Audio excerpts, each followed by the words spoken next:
नमस्कार, आपका स्वागत है न्यू राजस्थान न्यूज चैनल में।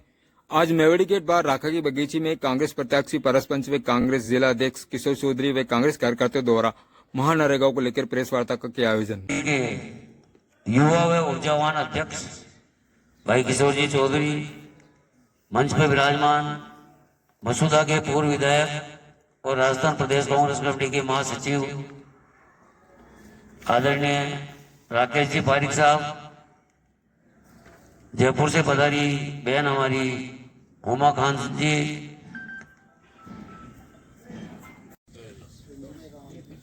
देता हूं कि आप लोकतंत्र की सच्ची आवाज उठाने के लिए प्रेस कॉन्फ्रेंस में सभी ने अपनी उपस्थिति दर्ज कराई।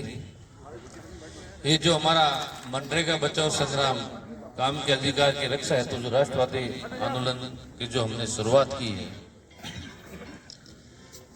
ये इसलिए की है कि जो मनरेगा चल रही है जिसमें हर गरीब को उसमें पूरे प्रदेश में, जैसा हमारे प्रदेश कांग्रेस कमेटी के सम्मानीय अध्यक्ष आदरणीय पवन सिंह जी डोटासरा साहब का जो आदेश है उसके अनुसार आज बिहार में प्रेस कॉन्फ्रेंस रखी गई है। मैं मीडिया के मेरे भाइयों को सबको नमस्कार, नव वर्ष की हार्दिक शुभकामनाएं। ब्यावर जिला कांग्रेस कमेटी की तरफ से अभियान चलाया जा रहा है। आज उसकी शुरुआत तो जिला मुख्यालयों से प्रेस कॉन्फ्रेंस के माध्यम से माननीय प्रदेश अध्यक्ष जी के निर्देश पर हम लोग आज मैं आप सबके बीच आई हूं, क्योंकि महानरेगा एक ऐसा कानून भारत सरकार में हमारे पूर्व प्रधानमंत्री मनमोहन सिंह जी ने और सोनिया गांधी जी ने शुरू किया था। उसमें गांव की आत्मा बसती थी और हर आदमी को रोजगार की गारंटी थी। और अब बीजेपी की मोदी सरकार इस रोजगार गारंटी कानून को खत्म करना चाह रही है, महानरेगा को खत्म करना चाह रही है। और कांग्रेस महानरेगा बचाओ संग्राम की तरफ से ये अभियान चला रही है। उसमें महानरेगा में सभी को काम का अधिकार था, सबको, और इसको ये खत्म करना चाह रहे हैं, इसको कमजोर करना चाह रहे हैं। पहले हर परिवार को न्यूनतम 100 दिन में की कानून की गारंटी मिलती थी। अब आपके पास कोई कानूनी गारंटी नहीं रहेगी। हर गांव में कानूनी गारंटी मिलती थी, केवल मोदी सरकार के चुने हुए गांवों में ही मिलेगी। अब आपके पूरे साल में काम की मांग कर सकते थे, क्योंकि आपके न्यूनतम मजदूरी पाने का अधिकार इस कानून में था। अब क्या होगा, फसल कटाई के 60 दिन तक कोई रोजगार नहीं दिया जाएगा, न नरेगा चालू रहेगी।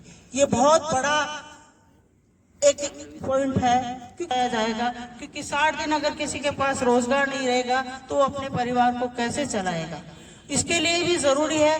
और दूसरी बात, न्यूनतम मजदूरी की गारंटी दीजिए। अब मोदी सरकार अपनी मनमर्जी से देगी किसको काम देना, कौन सा काम नहीं देना। पहले यह था कि ग्राम पंचायतों के माध्यम से ग्राम सभाओं का आयोजन कर नरेगा का एक्शन प्लान बनाया जाता था। नहीं करना है, वो चाहेगी तो काम कराएगी, चाहेगी तो नहीं कराएगी।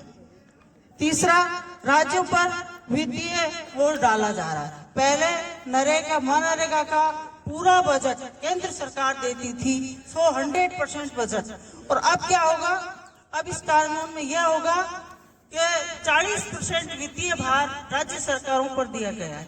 कि 40% वित्तीय भार अगर राज्य सरकारों को दिया जाएगा तो इसीलिए दिया जाएगा कि जिसके पास नहीं देगा तो वो काम ही नहीं कर पाएगी।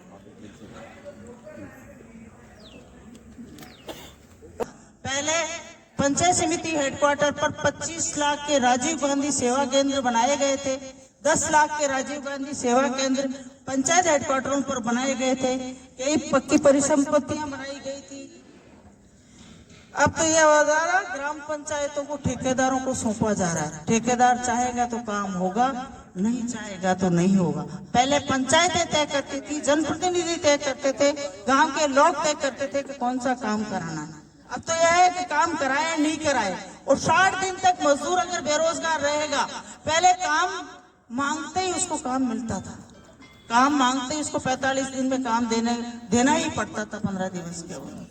अब क्या होगा? अब वो उनके मनमाने ढंग से काम चाहेंगे तो देंगे, नहीं देंगे तो नहीं देंगे। और सरकारों पर तो वित्तीय भार डाल ही दिया ना इन्होंने 40%। पहले 2006 में लागू होने के बाद अब तक मनरेगा में 180 करोड़ से अधिक कार्य दिवस सर्जित किए जा चुके हैं। 180 दिन। और मनरेगा के तहत लगभग 10 करोड़ की परिसंपत्तियों का निर्माण किया गया, जिसमें गांवों में तालाब, ग्रामीण सड़कें आदि हैं।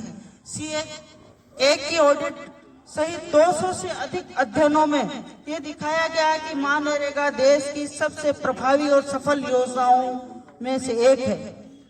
और मोदी सरकार का अब तक का रिकॉर्ड, ये मंशा साफ है कि मोदी सरकार पिछले 11 वर्षों में मुश्किल से ही कोई कार्य में बढ़ोतरी की गई है, न ही मनरेगा के बजट में कोई बढ़ोतरी की गई 11 सालों में। करना चाहते हैं। सच्चाई आप सबके सामने आ चुकी है। आप सब सच्चाई से बखूबी वाकिफ हैं। सच्चाई को आप जानते हैं कि मनरेगा में भारत की आत्मा यानी भारत के किसान और भारत के मजदूरों को अपमान होने से बच सके। मैं उम्मीद करता हूं कि आप भी इसमें करोगे। जैसे इन लोगों ने 60% केंद्र और 40 का राज्य को डाल दिया, ये फॉर्मूला राज्य को कमजोर करेगा और मजदूर को बेरोजगार करने वाला इन्होंने ये बनाया है। अब हम ये चाहते हैं, हमारी मांग है मनरेगा बचाओ संग्राम जो हमने शुरुआत की चल के कैसा है नरेगा में काम करने के लिए, उसकी सही तो है ही है, बट ऐसे ऐसे नियम कर दिए कि कैसे भी करके एक गरीब की हाजिरी नहीं भरी जाए, उसको मजदूरी नहीं मिले।